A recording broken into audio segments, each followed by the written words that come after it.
എൻ്റെ പേര് ഫർഹാന ജഫർ. ഞാനിവിടെ കൊച്ചി ബ്രാഞ്ചിൽ തന്നെ ട്രിപ്ലൈയിലെ CA ഫൗണ്ടേഷൻ സ്റ്റുഡൻ്റ് ആയിരുന്നു. +2 സയൻസ് ആയിരുന്നു. ഫസ്റ്റ് അറ്റംപ്റ്റിൽ തന്നെ ഫൗണ്ടേഷൻ പാസ്സാകാൻ പറ്റി. ട്രിപ്ലൈയിലെ ഫാക്കൽറ്റീസ് അടിപൊളിയാണ്. അവരുടെ ക്ലാസ് ഭയങ്കര സപ്പോർട്ടീവാണ്. എനിക്കൊക്കെ അക്കൗണ്ട്സ് എന്ന് പറയുന്ന സബ്ജക്റ്റ് സയൻസ് ഫീൽഡ് ആയതുകൊണ്ട് തന്നെ ഒരു ന്യൂ സബ്ജക്റ്റ് ആയിരുന്നു. പക്ഷേ ഇവിടുത്തെ ഫാക്കൽറ്റീസ് കാരണം അതൊക്കെ ഭയങ്കര ഹെൽപ്ഫുള്ളായി. ഇവിടുത്തെ എല്ലാ ഫാക്കൽറ്റീസും അടിപൊളിയാണ്, നല്ലതായിട്ട് സപ്പോർട്ട് ചെയ്യും. സ്റ്റഡി മെറ്റീരിയൽസ് കറക്റ്റായിട്ട് പ്രൊവൈഡ് ചെയ്യുന്നുണ്ടായിരുന്നു. ട്രിപ്ലൈയിലെ എല്ലാ മെറ്റീരിയൽസും നമുക്ക് ഭയങ്കര വർക്ക്ഫുള്ളാണ്.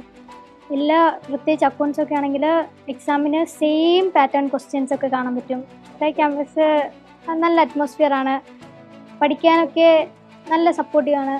പിന്നെ എന്തൊരു കാര്യം വന്നാലും നമ്മുടെ കോർഡിനേറ്റർ അശ്വതി മാമൊക്കെ ഭയങ്കര സപ്പോർട്ടീവാണ്. എല്ലാവരും അടിപൊളിയാണ്.